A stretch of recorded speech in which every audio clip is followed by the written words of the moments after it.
할렐루야. 잠언 15장입니다.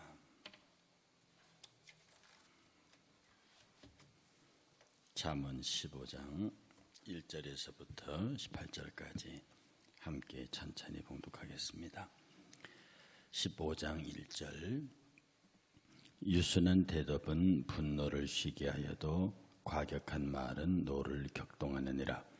지혜 있는 자의 혀는 지식을 선히 베풀고 미련한 자의 입은 미련한 것을 쏟느니라.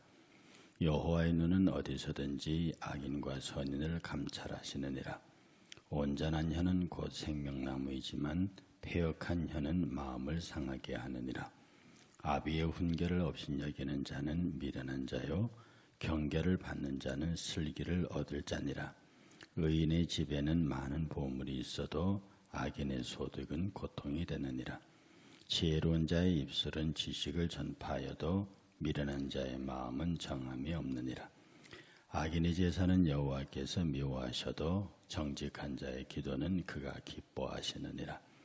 악인의 길은 여호와께서 미워하셔도 공의를 따라가는 자는 그가 사랑하시느니라. 도를 배반하는 자는 엄한 징계를 받을 것이요 견책을 싫어한 자는 죽을 것이니라.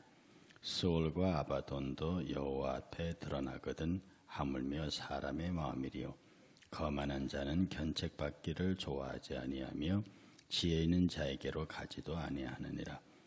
마음의 즐거움은 얼굴을 빛나게 하여도 마음의 근심은 심령을 상하게 하느니라. 명철한 자의 마음은 지식을 요구하고 미련한 자의 입은 미련한 것을 즐기느니라. 고난받는 자는 그날이 다 험악하나 마음이 즐거운 자는 항상 잔치하느니라. 가산이 적어도 여호와를 경외하는 것이 크게 부하고 번뇌하는 것보다 나으니라. 채소를 먹으며 서로 사랑하는 것이 살찐 소를 먹으며 서로 미워하는 것보다 나으니라. 분을 쉽게 내는 자는 다툼을 일으켜도 노하기를 더디하는 자는 시비를 그치게 하느니라. 아멘. 할렐루야.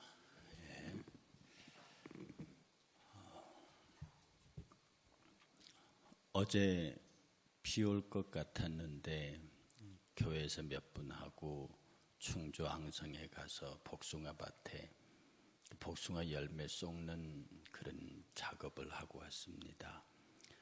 그 복숭아 열매가 지금 한 30, 40kg가 지금 1층에 있죠. 혹시 그거 가져가서 청 담그실 의사가 있는 분들은 가져가셔서 집에서 한번 담아보시기 바랍니다. 어제 비가 온다는 일기예보도 있었는데 도착할 때부터 하늘이 개이기 시작해서요. 돌아올 때까지 가끔 해도 보고 같이 가신 분들이 조금 복숭아밭 일도 도와주면서 좀 쉬고 오는 기회를 얻었습니다. 어제 이렇게 저희들이 생각을 하면서 그 복숭아밭에 그 잔뜩 열려있는 복숭아 열매들을 솎아내면서 거기 그 복숭아 농장 목사님이 그랬습니다. 이거 하면서 참 많이 배워요. 자기는 나무에 매달려 있고 싶어도 주인이 따버리면 방법이 없다고요. 그러더라고요. 한 가지에 20개씩 걸려 있는데 그 한 가지에 15개, 20개 걸려 있는 가운데 2개를 남겨놓고 다 2-3개를 남겨놓고 다 따버리거든요. 그 15개, 20개의 복숭아 열매들 중에서 거기 주인이 붙여놓기로 결정하는 게 2개 정도 내지 3개 정도.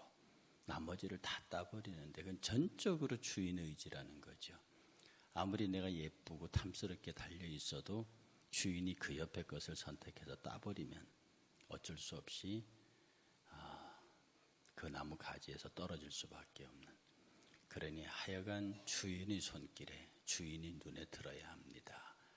자기가 그런 농사를 지으면서 늘 하나님의 마음에 들려고 하나님의 눈에 들려고 그래서 내가 끝까지 붙어서 그 가지에 하나만 남겨두면 보통 어린아이 머리만 하대요. 그런 복숭아가 열리는데 2개가 있으면은 그래서 그게 가지 맨 끝에 가 있으면 처지고 부러지니까 가의 것은 꼭 따야 됩니다.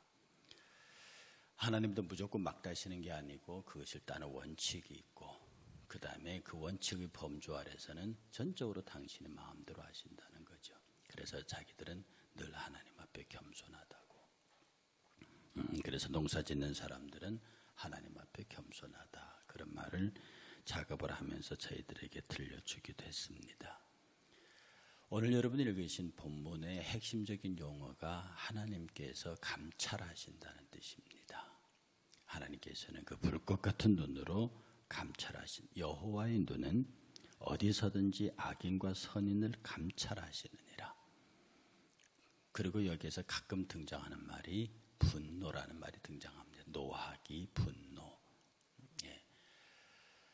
하나님께서는 우리에게 절대로 우리를 징계하시거나 벌 주거나 그러기를 원치 않으십니다. 아침에 일어나서 나올 때 비가 세차게 왔습니다. 출발하면서 마음속으로 기도합니다. 하나님, 오늘 이 새벽 제단을 세운 분들을 향한 하나님의 불꽃 같은 눈동자의 복주심이 제가 매일 주일 축도할 때마다 말씀드리던 마지막 부분, 우리 하나님께서는 그 불꽃 같은 눈동자의 얼굴을 우리들을 향하여 들뜨사 바라보사 평강 주시기를 원한다. 남들이 다 할 수 있는 환경에서 주를 섬기는 것, 그거 나쁘다 하겠습니까? 귀한 일이죠. 그러나 힘들고 어렵고 고통스럽고 일상이 아닐 때, 범상치 않을 때 더 하나님의 곁으로 바짝 다가서는 것. 하나님은 우리의 연약함을 아시거든요. 하나님은 우리의 연약함을 탓하지 않으십니다. 사람들은 우리의 연약함과 허물과 죄를 탓하지만 이미 예수 그리스도 안에 있는 우리를 향해서는 하나님은 우리를 탓하지 않으십니다. 우리의 허물을 탓하지. 왜? 그 허물과 연약은 어떤 면에서 하나님 말씀하신 그것은 내 책임이고 너희들이 지은 모든 죄는 내 아들 예수 그리스도가 십자가에서 모두 해결했으므로 내가 너희들을 탓할 일이 없다. 오직 너희들이 할 일은 내게 기도하고 나를 예배하고 한 발자국이라도 나에게 가까이 오고 그렇게 하면 내가 얼마든지 복을 줄 텐데 그러면 그렇게 하면 네가 마음에 소망하는 그 어떤 것들 여러분 하나님께서 솔로몬이 성전을 다 지은 다음에 하나님이 축복하시잖아요. 두 번째로 찾아오셔서 그런데 여러분이 솔로몬을 향하신 하나님의 축복의 언어만 기억합니다. 그런데 그 부분 읽어보십시오. 네가 이 지은 성전 내가 너무 귀하게 여기고 그런데 하시는 말씀이 네 아비 다윗과 같이 내 말을 청종하고 내 계율과 법률을 지키면 네 왕위가 영원할 것이다. 거기서 끝나는 게 그 다음에 그렇지 아니하면 반대면은 네 왕위는 빼앗길 것이다. 하나님께서 보장하시는 그만큼 하나님의 말을 따르지 아니하면 그 반대가 똑같은 비중으로 설치되어 있습니다. 하나님은 불꽃 같은 눈동자로 우리를 지키신다. 그의 지키신다는 의미는 우리에게 평강, 당신의 얼굴, 이 불꽃 같은 눈동자가 나를 본다는 얘기, 당신의 얼굴이 나를 본다는 얘기고요. 당신의 얼굴이 나를 향하여 있다는 것은 나로 하여금 당신의 얼굴을 보게 하시겠다는 뜻입니다. 그러면 누구든지 그의 얼굴을 보면 죽지만 하나님이 얼굴을 보여주시면 그 얼굴을 본 자는 놀라운 평강이 있는 겁니다. 내가 너를 감찰한다. 내가 불꽃 같은 눈동자로 너를 지켜본다. 이 말은 요놈 이게 아니라 내 얼굴을 바라보라. 억지로 나를 바라보면 죽지만 보여줄 때 네가 보면 보게 된다. 나를 바라보라. 지금 예수 그리스도의 십자가를 통해서 하나님의 형상을 우리에게 보이시고 우리를 오직 주만 바라라고 말합니다. 이 주를 바라보는 것의 가장 핵심은 뭐냐면 그를 속이지 않는 겁니다. 그가 감찰하심 앞에서 내 자신을 그대로 드러내놓는 거예요. 마치 15, 20개의 복숭아 알이 열려있을 때 그대로 하나님 앞에 노출시켜 놓고 하나님이 선택을 기다리는 그런 겸손함. 바로 이것이 하나님 감찰하신 하나님 앞에 서 있는 성도의 모습입니다. 사람들은 하나님을 속이려 하진 않아요. 여러분이 언제 하나님을 속이려 하십니까? 그런데 하나님을 속이려 하는 게 아니라 우리의 욕심이 하나님이 나를 감찰하신다는 눈길을 앞서는 거예요. 여러분이 하나님을 부정하는 것도 아니고 하나님을 대항하는 것도 아니고 하나님을 업신여기는 것도 아닙니다. 그런데 우리의 욕심이, 여러분의 욕심이 그것을 넘어서는 거예요. 대표적인 것이 아간입니다. 그 견고한 여리고성을 순식간에 무너뜨려 버렸다고요? 그리 이스라엘 백성들이 자신감을 얻었습니다. 아이를 치기 위해서 정탐꾼을 보냈는데 그들이 돌아와서 하는 말이 다 올라가서 백성 괴롭게 할 거 없습니다. 2-3천 명만 보내십시오. 그걸로 끝입니다. 2-3천 명. 그리고 여호수아는 그들이 보고에 최고치를 보냅니다. 3천 명을 보내요. 2-3천 명이라 했으니 3천 명이면 충분히 정복하리라. 초전에 36명이 죽고 비탈길까지 내리 쫓기는 대패를 경험하죠. 여호수아가 막 옷을 찢습니다. 그 이유는 뭡니까? 하나님 말씀이 아간 때문에 그렇다는 거예요. 아간이 하나님 모세의 말씀을 가볍게 들었을까요? 아간이 모세를 통해 들려주는 하나님의 이야기를 가볍게 들었을까요? 저는 결국 그렇게 생각하지 않습니다. 무겁게 들었을 겁니다. 그러나 눈앞에 번쩍이는 황금 덩어리와 신할산 외투는 그의 눈을 가리는 겁니다. 아담이 에덴 동산에서 죄를 졌어요. 그가 하나님의 어떤 존재인지 모릅니까? 그러나 하와의 눈앞에 번쩍거리고 있는 그 나무의 열매를 보았을 때 그 욕심이 하나님의 말씀을 앞서버리는 겁니다. 아나니아와 삽비라가 그랬죠. 아나니아와 삽비라가 얼마나 선한 의도를 가지고 자기의 재산을 팔았습니까? 그러나 순간적으로 그것이 아깝다는 생각을 하는 것. 욕심이 하나님의 존재를 가리고 있는 겁니다. 하나님의 감찰은요. 감찰은 막 봐서 문제를 찾아낸다는 그런 뜻이 아닙니다. 내가 너를 바라보고 내 얼굴을 너를 향하여 들고 내가 너에게 평강을 주고 내가 너희를 지키고 그런 뜻이거든요. 하나님께서 불꽃 같은 눈동자 우리를 감찰한다는 얘기를 우리는 그 앞에서 꼼짝도 못해. 우리는 벌을 받을 거야 잘못하면. 이런 감찰의 개념이 아닙니다. 내가 너를 지키고 내가 너를 사랑하고 내가 너를 보호하고 악한 세력이 너를 침범하지 못하도록 내가 너를 견고히 세우기 위해서 그렇게 하는 거야. 하나님은 우리의 모든 것을 알고 계시고 하나님께서는 우리의 모든 것에 관하여 주권을 갖고 계시므로 어찌든지 임성택 목사 이 범주를 벗어나지 말라. 무슨 장로 이 범주를 벗어나지 말라. 무슨 권사 집사 여기를 벗어나지 말라. 내가 너를 불꽃 같은 눈동자로 지키고 사랑하는데 아무리 네 눈앞에 좋은 것이 오더라도 그런 것이 오더라도 그 욕심이 그 생각이 나의 존재를 덮지 마라. 나를 넘어서지 마라. 그렇게 훌륭한 솔로몬도 넘어섰습니다. 그래서 그 말년이 너무도 비참했다고 하는 것이죠. 하나님께서는요 말씀하시기를 유순한 말은 분노를 가르칠 수 있다고 이렇게 말했습니다. 여러분 말에는 말입니다. 말에는 힘과 능력이 있습니다. 말에는요. 여러분이 하고 있는 일상의 말들이 그냥 말 같지요. 그러나 여러분의 말은 힘이 있습니다. 어쩌면 예수 그리스도 성자 제2위를 하나님의 말씀이라고 말하는 것. 이 말씀이 하나님과 함께 계셨음에 만물이 그로 말미암지 않는 것이 없느니라. 태초의 말씀이 계시니라. 이 말씀이 하나님과 함께 계셨고 만물이 이 말씀으로 되었다. 성자의 또 다른 이름을 말씀이라고 한 것처럼 이유가 있는 것처럼 우리가 하는 말도 힘이 있습니다. 여러분이 저의 의도를 어떻게 알겠습니까? 말을 통해서 압니다.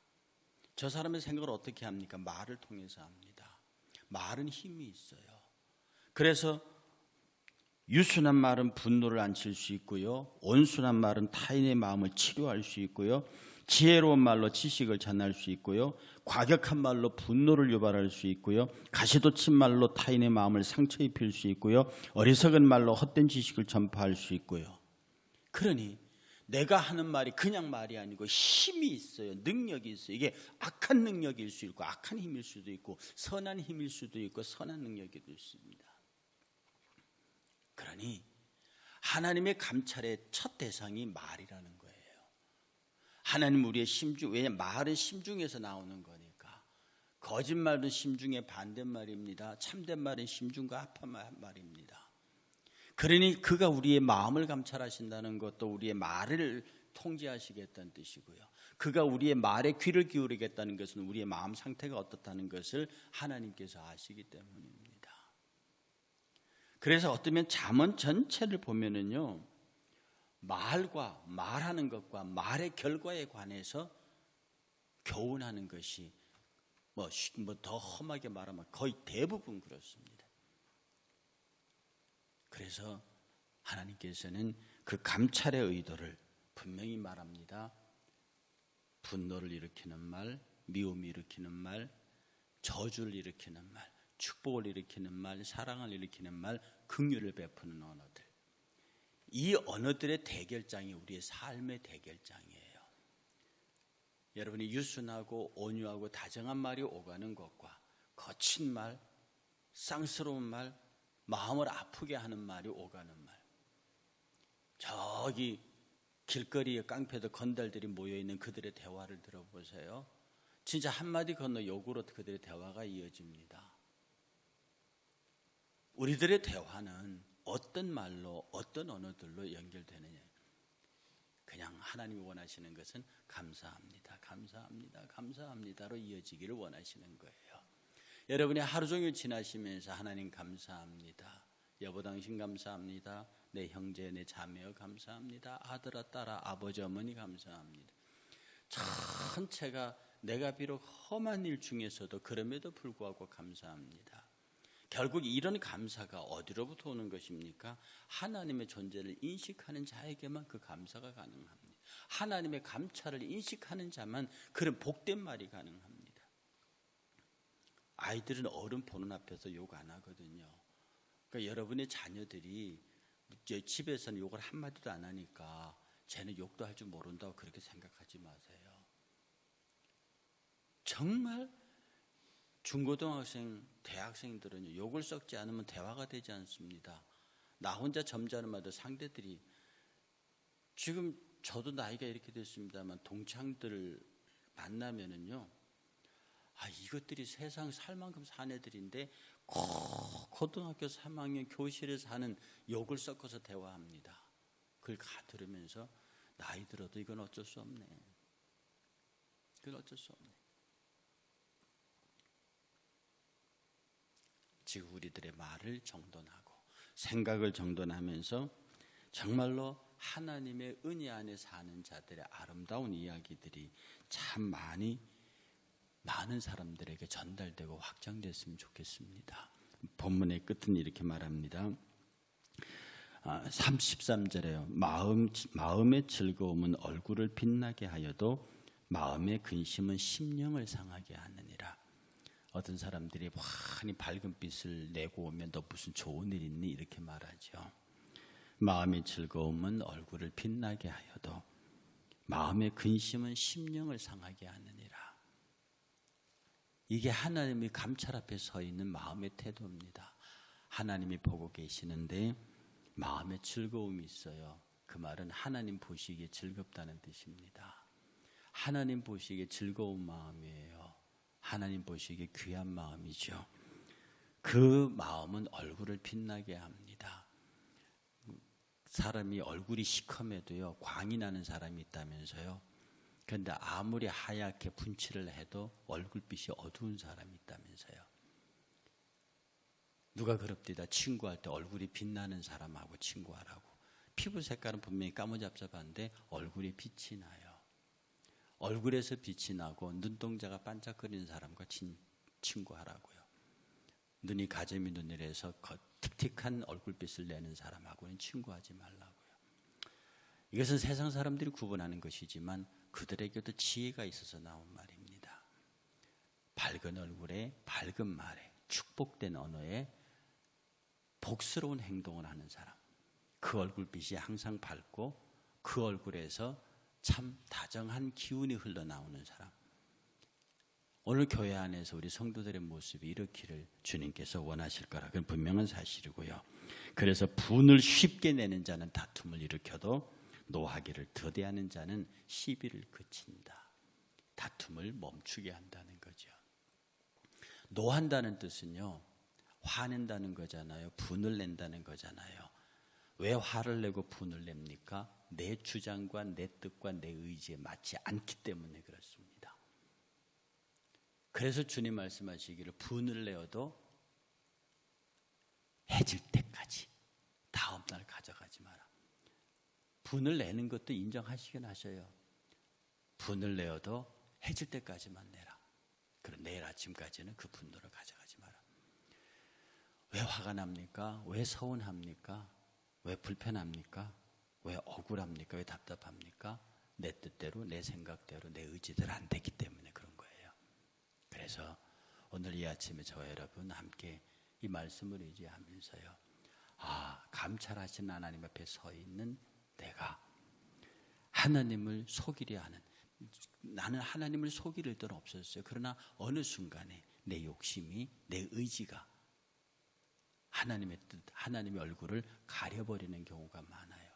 그런데 하나님은 우리를 감찰하십니다. 우리를 보고 계십니다. 그러니 우리가 힘과 능력이 있는 말을, 하나님 보시기에 예쁜 말, 하나님 보시기에 하나님이 듣고 싶어 하시는 말, 그런 말들로 우리의 일상을 채워가면 우리의 마음에 즐거움이 넘쳐요. 그러면 얼굴이 빛나게 되고요. 그러면 많은 사람들이 친구하자 그럴 거지만, 반대로 마음의 근심은, 하나님 앞에 그 마음에 즐거움이 없는 사람은 그 심령을 상하게 해서, 자신의 심령이 상하면 분노를 일으키죠. 그 분노는 타인까지 해하게 된다는 겁니다. 쉽게 분을 내지 않으시길 바랍니다. 노하기를 더디하셔서 분노를 그치고 시비를 다독거리는, 참 모든 사람들에게 저 사람은 힘 있는 말을 하고 능력 있는 말을 하고 얼굴이 항상 밝고, 그래서 저 사람이 겸손하구나. 늘 말하지만 겸손은 굽신거리는 사람이 아닙니다. 겸손은 무조건 자기를 낮추는 사람이 아닙니다. 진짜 겸손은 돈도 있고 능하고 실력 있고 높고 괜찮은 사람인데 가장 낮은 사람의 신발끈을 매주는, 그게 진짜 겸손이라고요. 저와 여러분들은 하나님의 아들이라고 하는, 구원한 백성이라고 하는, 세상을 창조하신 하나님 말씀의 능력을 소유한 자들입니다. 가히 세상이 우리를 당할 수 없죠. 그러나 그들 앞에서 우리가 무릎을 꿇고 그들의 신발끈을 매줄 수 있습니다. 그들을 구원의 길로 인도할 수 있습니다. 그들이 선인장 같아도 껴안을 수 있습니다. 그래서 그리스도인이 겸손한 겁니다. 오늘도 하루 겸손히 주 앞에서 주를 섬기면서 이 힘있고 능력이 있는 복된 말로 많은 사람들에게 사랑 베풀고 사랑받는 여러분 되시기를 주의 이름으로 축복합니다. 우리 찬송